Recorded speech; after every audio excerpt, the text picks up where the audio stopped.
Let's talk about the ego because I see in mainstream media it's always labeled as negative. People say your ego is your lower self and your higher self is something else, and that these aspects of you need to get rid of, and that they're terrible for you, and that they're pretty much tearing your life apart. And I'd say that your ego is something that is either going to make or break you, depending on if you accurately view these dark aspects of yourself. You know, we all have the tendency to get envious, jealous, angry, or whatever. And that's not necessarily to say these emotions are bad. If you go to someone and label them as a narcissist or an asshole, when really they're just confident, really they're just sure of themselves, they have high self esteem. The people who don't have high self esteem will label those people as assholes or narcissists because they are looking at someone who has developed traits that they were not able to themselves. It becomes a sense of envy or jealousy. And it's like these people will try to bring you down and try to bring you closer to their level so they feel less inadequate. You know, they feel better about themselves when they cause you to fall off that pedestal. And you didn't even put yourself on a pedestal, they put you on the pedestal, you know. And they are insecure that they don't have the ability to do the things you do. And someone with a negative ego will act like that. For someone with a healthy ego, and that's a lot of, you know, a lot of the people I've been meeting online and through having a big following and who are successful, you know, their egos are very, it's constructive. You know, the ego is like they use, pretend I make friends with someone who's really smart or really rich or really good at what they do. That strokes my ego. It makes me feel better about myself that I have someone affirming to me who is also smart or doing well in life, that I am right about what I believe or the right way I think. And your ego is something that'll help you not fall into these traps of projecting and taking your anger or insecurities out on others. A healthy ego is when you take full self accountability. You know, my ego is so big that I could never blame someone else for anything going on in my life. You know, I am so cocky and so confident in my abilities that I know that no one else can influence my direction in life because I'm so good at what I do, or I'm so focused at what I do. Someone with an unhealthy ego will blame others. And the ego is the identity you give yourself because the human spirit, the soul, the mind is infinite. You know, you're everything that exists condensed down into human form. And the ego is pretty much your character traits. If you think of a video game, that the character, the avatar, they'll have certain stats or traits. That's your ego. You know, you could say Chase's ego is someone who talks online, someone who talks about mindset, spirituality, or dating. You know, that's my ego. Chase is someone who, you know, isn't super loudmouth, but isn't super quiet. And maybe he's introverted, but he's also extroverted. It's I I have to be able to experience life. You can't be everything at once. You know what I'm saying?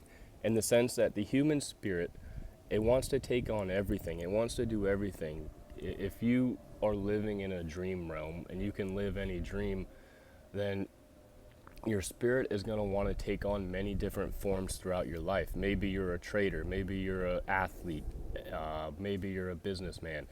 And in a few years, that may change. You may change from a different job to job, different hobbies to hobbies. Maybe you're, you know, you started off as a leftist and now you're a conservative, or vice versa.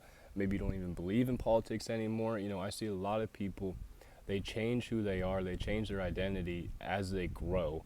And they label the ego as, you know, something that's holding them back, but really it's just you're clinging on to identity traits or character traits that you've lived with so for so long they don't know how to get rid of. You've become accustomed to operating from those mental models. You know, you become accustomed to operating from those character traits. If you keep calling yourself an introvert, if you've told yourself you're an introvert, all your life, it's going to be very hard to change the self-perception you have of yourself. You know, your ego is how you view yourself. If you view yourself as an introvert, it's going to be very hard to act as an extrovert. But as soon as you start telling yourself something different, all of a sudden you're able to express that. It's like every day you're programming yourself into an identity or a character. You know, there's nothing really to find because you're constantly creating yourself, and the ego is this character or identity that you're constantly creating. And I think if we get stuck in a character that we don't like playing, that's where depression comes from. It's like you get tired of playing this identity. You get tired of being this character. You know, like right now, most of my Twitter content was all about dating and women for past year, and I've gotten so tired of playing that character, playing a playboy, playing a dating coach. You know, I wanted to move on to something more in alignment with who I truly was or where I wanted to go, and now that's why you're watching this video. You know, my ego telling me, hey, you know, my audience wants dating and dating tips. My audience wants courses. It turned me into where I was trying to please the audience, trying to give the audience what they want instead of creating what I wanted to create. And that's what the ego can also be, is when you fall into an identity of what others want you to be instead of what you truly are. You know, your work, your friends, your family will put pressure on you to be something you're not, because maybe they need food on the table, maybe they need bills paid, maybe they need you. You know, other people will validate their own egos if you stay the same. Like, pretend if you have a friend who isn't very motivated for life, but all of a sudden you get this big spark of motivation, you have this overcoming of confidence, and you're ready to put your foot on the gas and get going after life. But now, since everyone around you is so used to you living through a certain ego or through a certain identity, they're almost shell shocked when you change. And it also spurs in their mind, like, okay, he's changing, that means I need to change, that means I can change. But people are very afraid of change, and change is very hard. So anytime you change, people are going to try to bring you back down and keep you in the same spot, because you're signaling to their subconscious mind, hey, it's time to go a step further. Or maybe they believe that you could never amount to anything. They believe that you wouldn't be able to get past your struggles and obstacles in life. And when they see you get past it, they now know that they have no excuses. And they'll try to, you know, label you as something you're not, because anytime someone sees in another what they don't have, they'll either go to them and ask them for help, or they'll choose to hate. And this is how winners and losers are decided in life. You can either see someone above you and go to them and ask them for help and learn from them, or you can attack them and just try to build and preserve your own lack of self-esteem. You know, even for an example, like, pretend all my posts are going viral. Everything I post is going viral. But then someone else that I follow or I'm competing with has a viral post. You know, it's like, oh, is my stuff really going viral, or is the algorithm just easier now? Or are they copying what I do? You know, a weak ego would be like, oh, I want to attack them. Oh, don't copy me. Don't do this. You know, when really a strong ego would be like, okay, look at the influence I have. Look at people learning from me. Look at what people, you know, they're following after my footsteps. They're taking what I know and giving it to others. You know, I may not be making money from it. You know, someone may take what I say and go say it to someone else and then charge them for it. And a weak ego, I could get mad at that. I could be like, oh, they're copying me, they're stealing my stuff. But at the end of the day, I have to look at myself and remember that, hey, I'm doing all this because I want to help people. I want to spread what I know because it's helped me tremendously. And I feel like if y'all knew this stuff too, then your lives would get better. And I have to humble myself and remember, hey, you're doing this to help people, not clout or recognition.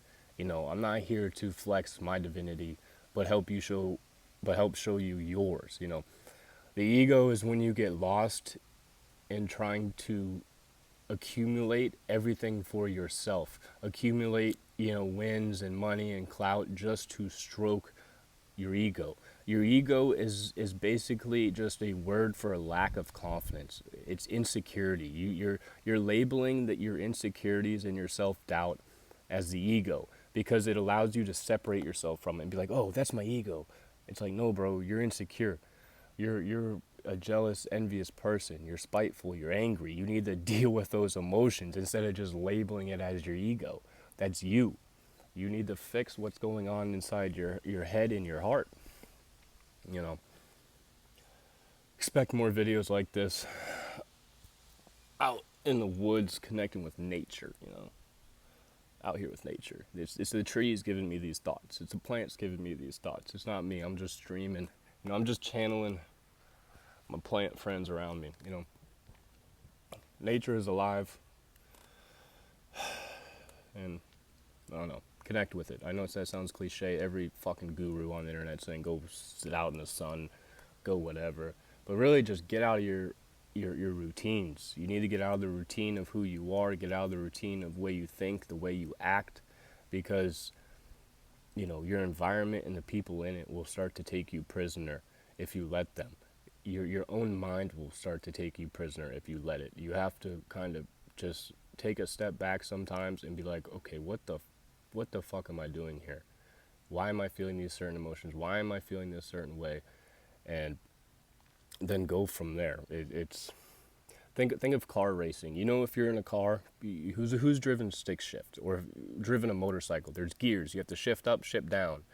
And if I want to go faster, I have to shift from second gear up to third gear, up to fourth gear to make the car go faster. But if I want to slow down, I have to shift down gears. And if you think of a race, a car can't go into every turn in fifth gear. I have to hit the brakes. I have to shift down to be able to hit the turn smoothly. If I don't slow down, I'm just going to miss the turn and go flying straight into the wall. In life, in your mind, in your emotions, sometimes you need to shift down. The ego is something people think, oh, I need to be raising the bar every day. I got to raise the bar every day. Everything needs to be a win. And if you never take the opportunities to kind of slow down and take a step back to zoom out, you need to zoom out sometimes. You're too zoomed in to the way you think, to the way you feel, and it pollutes your mind and it deludes you. You're in a state of delusion because you're staring at stuff this close. You can't see anything if I'm blocking the whole damn. What's behind me? You can't see shit behind me because I'm blocking the screen. You're looking at your problems and your insecurities way too close to where you can't even take a step back and see that they're not even real problems, or that you're just thinking yourself into depression. You're thinking yourself into an anxiety. You're thinking yourself into this version of yourself that is out of delusion. And the ego can either be your delusional self or the self you are creating. The ego isn't good or bad. It's just based on how you use it. Peace.